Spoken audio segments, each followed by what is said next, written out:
I flew to Albany without warning and found my son bleeding out in an ICU bed. His wife was at a luxury resort with her personal trainer, so I destroyed her in 48 hours. By the time she realized what happened, she had nothing left but handcuffs. I am Richard Callahan, 67 years old, and I used to sit on the bench as a federal judge in Manhattan. I thought I had retired from destroying lives, but that Thanksgiving night, I learned that justice doesn't retire. It just waits for the right moment to strike. Before I tell you how I dismantled a gold digger's entire existence in less than 2 days, hit that like button and subscribe to Obsidian Vengeance. Tell me in the comments which state you're watching from.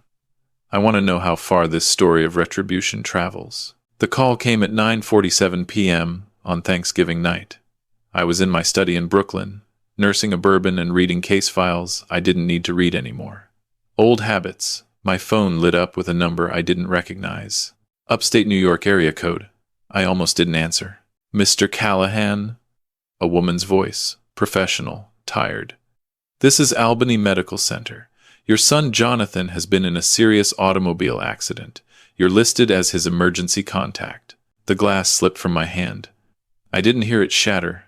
I was already moving, grabbing my keys, my wallet, my coat. The next thing I remember clearly was my hands gripping the steering wheel so hard my knuckles turned white as I drove north on the Taconic Parkway, pushing my Mercedes well past the speed limit. 3 hours. It took me 3 hours to get there. 3 hours of my mind running through every scenario, every possibility. Jonathan was my only child. After his mother died when he was 12, it was just the two of us. I raised him to be better than me, smarter than me, kinder than me. He became a cardiac surgeon at Mount Sinai. He saved lives for a living. He was supposed to be untouchable. Albany Medical Center rose out of the darkness like a fortress of fluorescent lights. I didn't park properly. I left the car at the emergency entrance with the keys in it and walked through the sliding doors. The smell hit me first. That cocktail of disinfectant and desperation that every hospital has. The nurse at the desk saw my face and didn't ask me to sign in. She just pointed. ICU, 4th floor, room 408. I took the stairs. I couldn't wait for the elevator. By the time I reached the 4th floor, my lungs were burning, but I didn't slow down. I found room 408 and pushed the door open. My son was barely recognizable. His head was wrapped in bandages. His face was swollen, purple, grotesque. Tubes snaked into his arms, his nose, his chest. The ventilator hissed like a mechanical snake. The monitors beeped, a steady rhythm that told me he was alive, but only technically. But it wasn't the injuries that made my blood freeze. It was the empty chair beside his bed. The vinyl recliner sat against the wall, untouched, cold. There were no flowers. There was no purse thrown on the side table. There was no coffee cup, no tissue box, no sign that anyone who loved him had been here. Where was Isabella? I turned to the nurse who had followed me in. Where is his wife? She hesitated. That pause told me everything. In 30 years on the bench, I learned to read silence. Hesitation means someone is hiding something. Mrs. Callahan left about 2 hours ago, she said carefully. She said she needed to go home to get some rest. She said she'd been here since he came in, and she was exhausted. I looked at my watch. It was nearly 1 a.m. If she'd been here since he arrived, and she left 2 hours ago, that meant she left at 11 p.m. What kind of wife leaves her husband's bedside at 11 p.m.? When he's in critical condition? When did he arrive? I asked. Around 6:30 p.m., the nurse replied. The accident happened around 6 p.m. on Route 9, just outside Rhinebeck. He hit a tree at high speed. The police said there were no skid marks. It looked like he just drove off the road.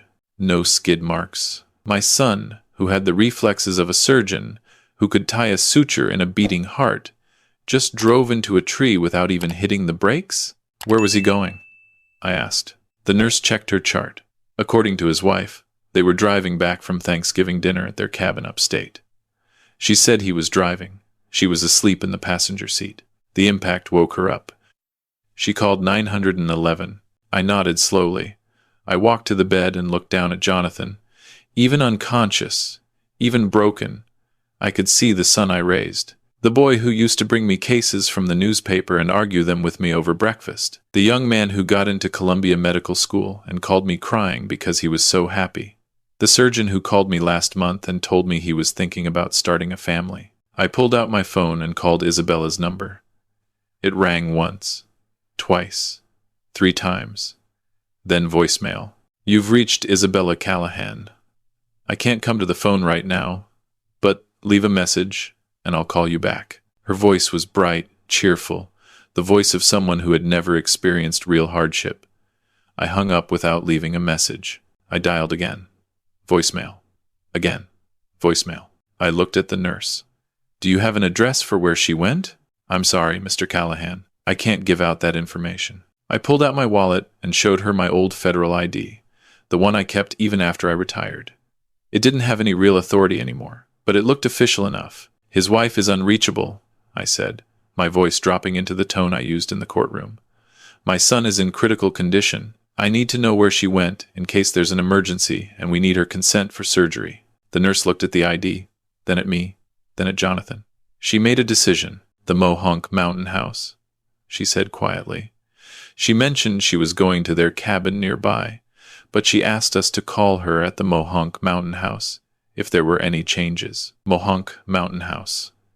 I knew that place. It was a luxury resort in the Shawangunk Mountains, about an hour south of Albany. 5-star rooms, spa treatments, gourmet dining. It cost more per night than most people made in a week. Why would a woman whose husband was dying go to a luxury resort instead of home?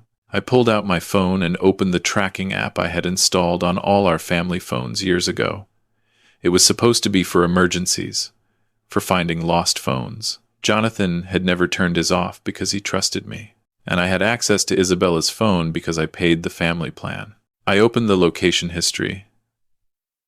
Isabella's phone was not at Mohonk Mountain House. It was there, yes, but it had been there since 4 p.m. yesterday, Thanksgiving Day. She had checked in the day before the accident. My jaw tightened. I scrolled back further. She had been at that resort for 3 days. While Jonathan thought she was visiting her sister in Boston, she was at a couple's retreat less than 90 miles from home. I zoomed in on the location. Her phone was currently in a building marked Alpine Spa and Wellness Center. At 1:15 inches the morning, she was at a spa. But she wasn't alone.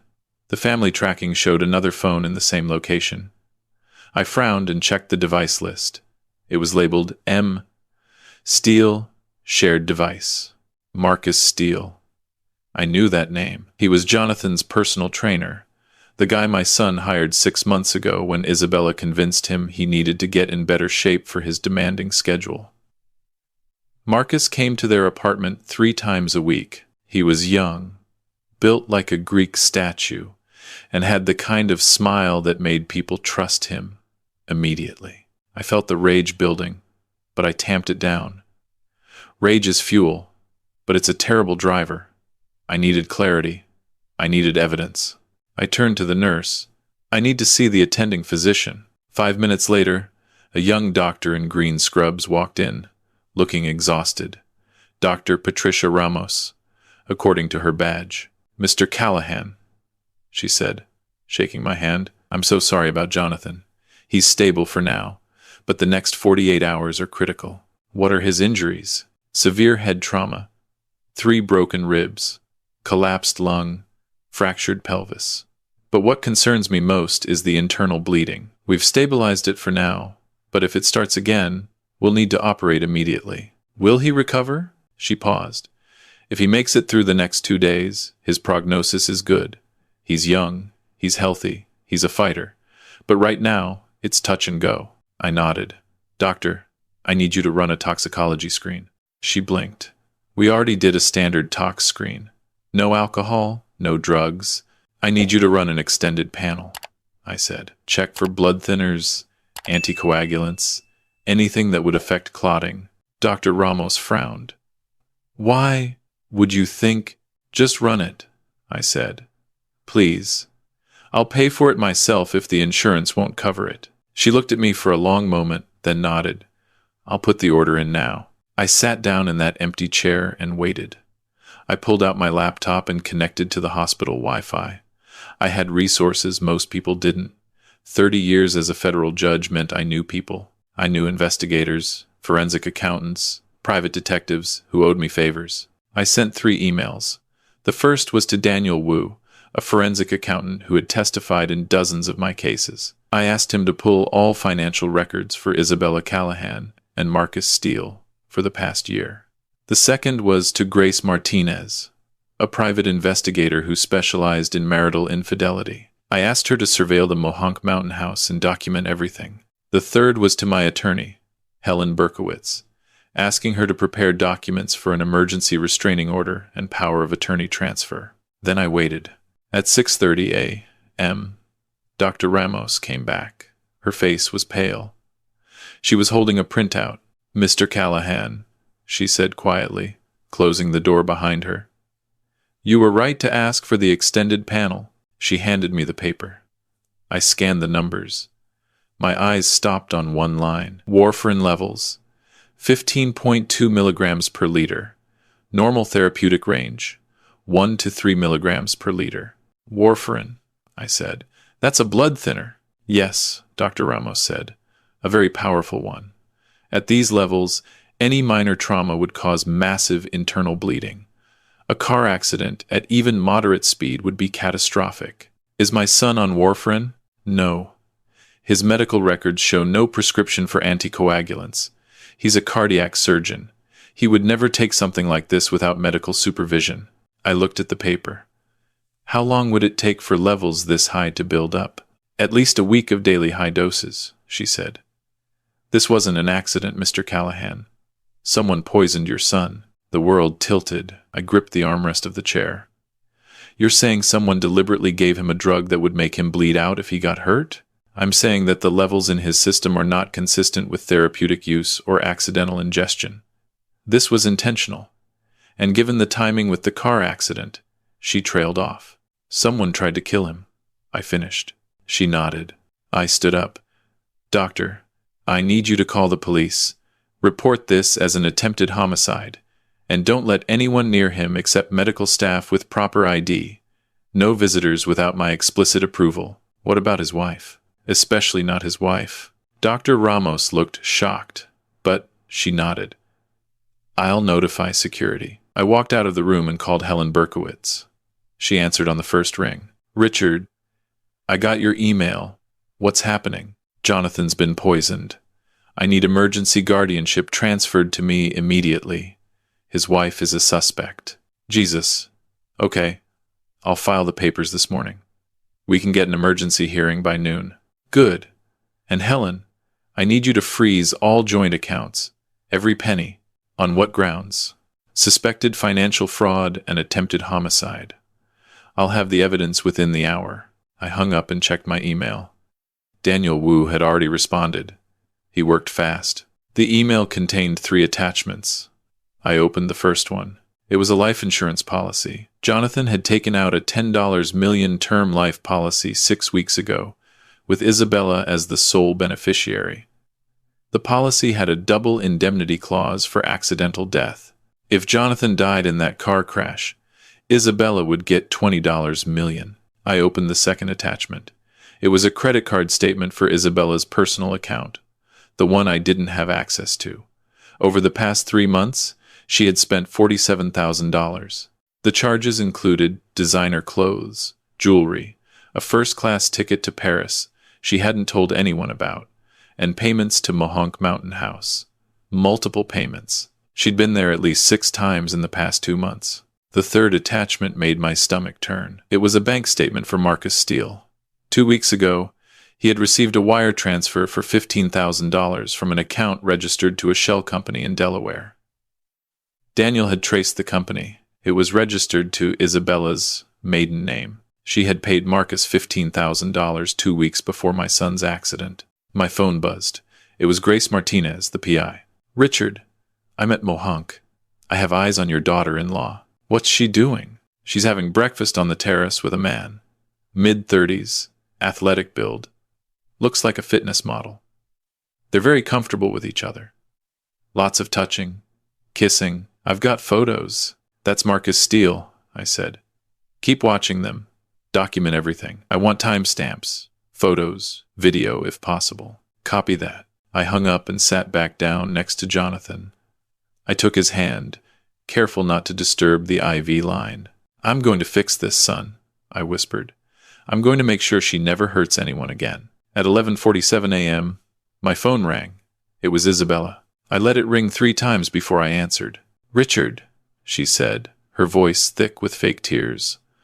Oh my God, Richard, have you heard? Jonathan's been in an accident. I'm so scared. I don't know what to do. Where are you, Isabella? I'm at home. I just woke up. The hospital called me this morning with an update. They said he's stable, but I'm terrified. I'm about to drive back up there. You're at home? Yes. I needed to shower and change clothes. I was at the hospital all night. I'm exhausted, but I'm heading back now. Every word was a lie. She was at Mohonk. She hadn't been home. She was sitting on a terrace, drinking mimosas with her lover, while my son fought for his life. Don't come to the hospital, I said calmly. What? Why not? Because you're not at home, Isabella. You're at Mohonk Mountain House with Marcus Steele. And you're not welcome at my son's bedside. The silence on the other end was absolute. I could hear her breathing, fast and panicked. I don't know what you're talking about, she finally said. I'm at home. I don't know who told you. I have GPS tracking on your phone. I have photos of you and Marcus having breakfast 20 minutes ago. I have bank records showing you paid him $15,000. And I have toxicology reports showing Jonathan was poisoned with warfarin for at least a week before the accident. So let me be very clear, Isabella. You are not coming near my son. You are not touching his medical decisions. And by the end of today, you won't have access to a single cent of his money. She didn't cry. She didn't apologize. Her voice went cold, hard. You can't prove anything. Watch me, I said, and hung up. I called Helen Berkowitz. File everything. Now. By 2 p.m., I had emergency guardianship. By 3 p.m., all joint accounts were frozen. By 4 p.m., Isabella's credit cards stopped working. I knew because Grace Martinez called me. Richard, you need to hear this. Isabella and Marcus just tried to check out of Mohonk. Her card was declined. Then his card was declined. She's screaming at the front desk right now. They're threatening to call the police if she doesn't pay the $6,800 bill. Let them call the police, I said. I want her arrested for theft of services. It'll keep her busy while I work. I opened my laptop and started making calls. I called the district attorney's office in Albany. I called the state police. I sent them the toxicology reports, the financial records, everything. By 6 p.m., there was a warrant out for Isabella's arrest for attempted murder. By 7 p.m., she and Marcus were in custody. I drove to the state police barracks in Albany to watch them bring her in. She was still wearing her resort clothes, yoga pants, and a cashmere sweater. Her hands were cuffed behind her back. Marcus was beside her, looking terrified. She saw me standing in the lobby. Our eyes met. You did this, she hissed. You ruined everything. No, I said calmly.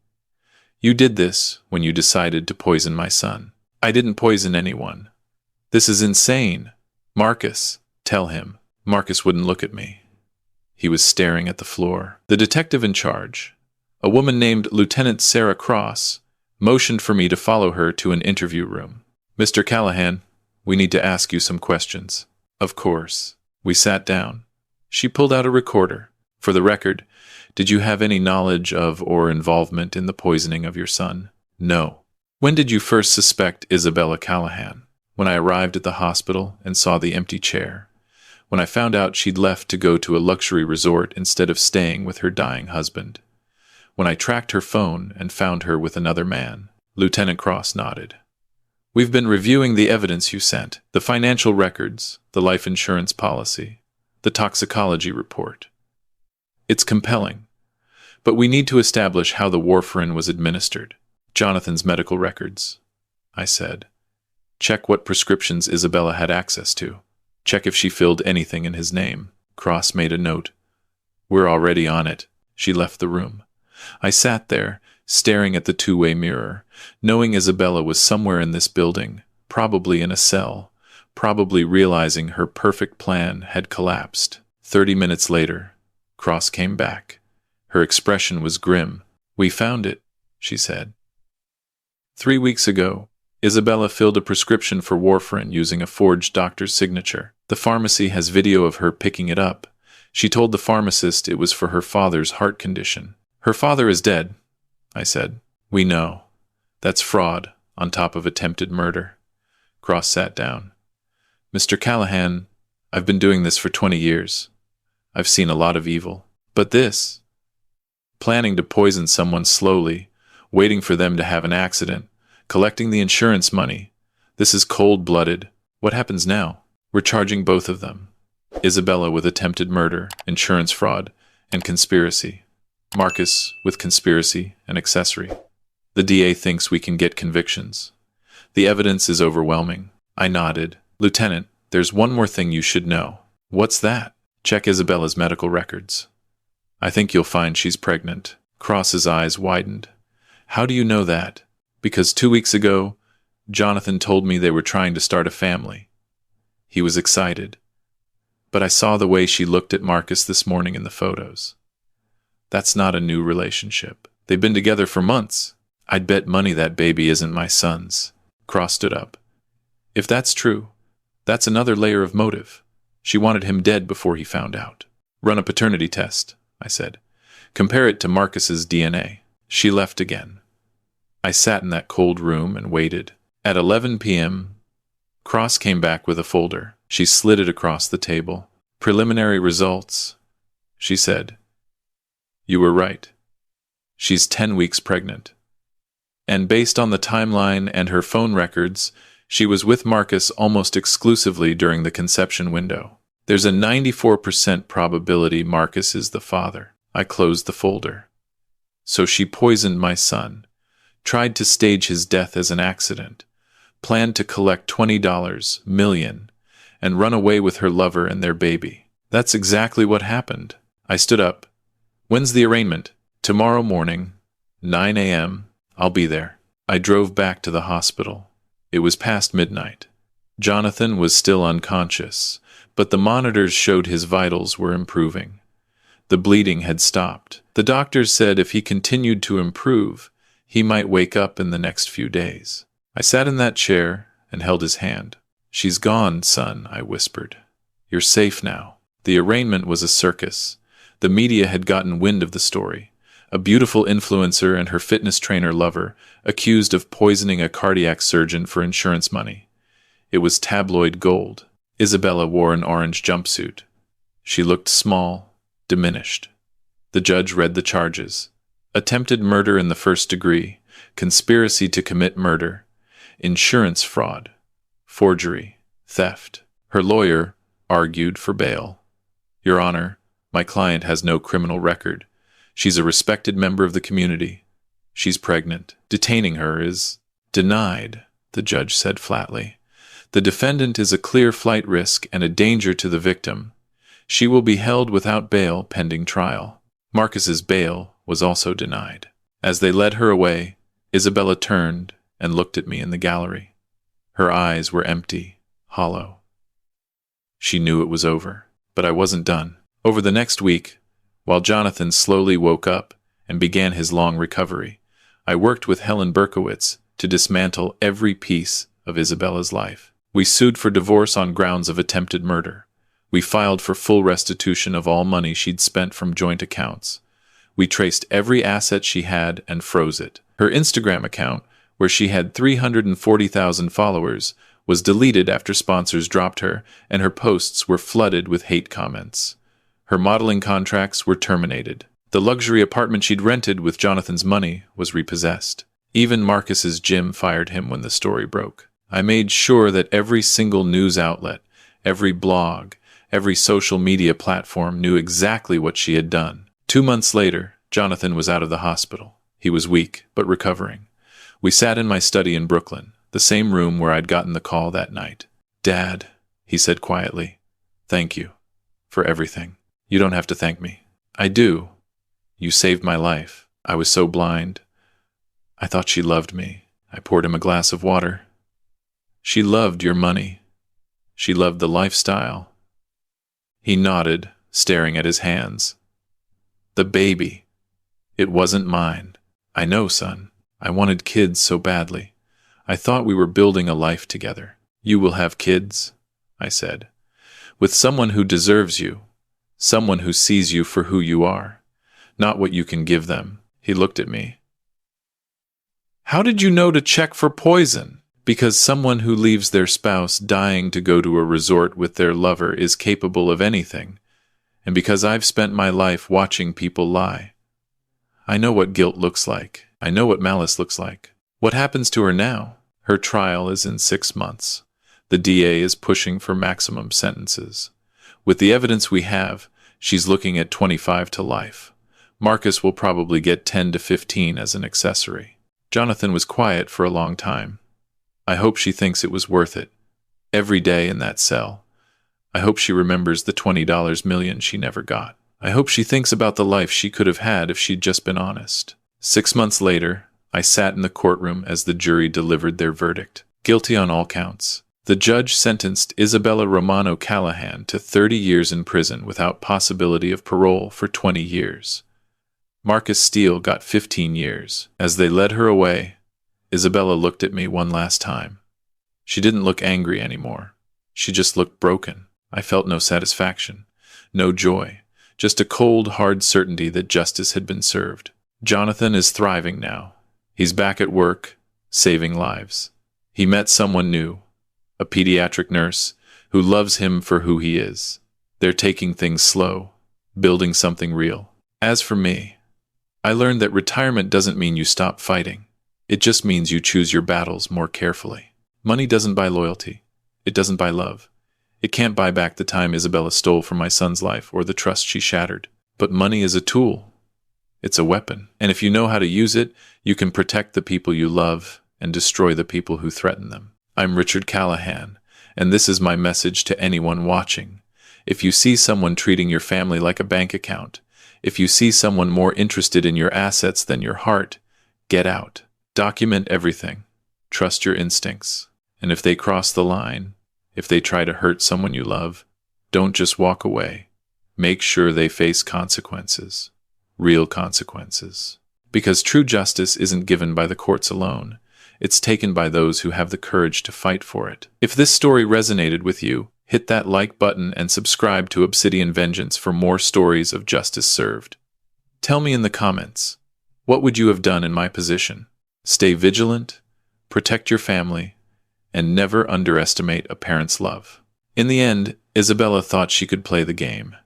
She thought she was smart enough to get away with murder. She forgot one thing. I wrote the rulebook. I spent 30 years on the federal bench. I know every loophole, every law, every way to make the system work. She brought a knife to a gunfight. And now she has 3 decades to think about that mistake.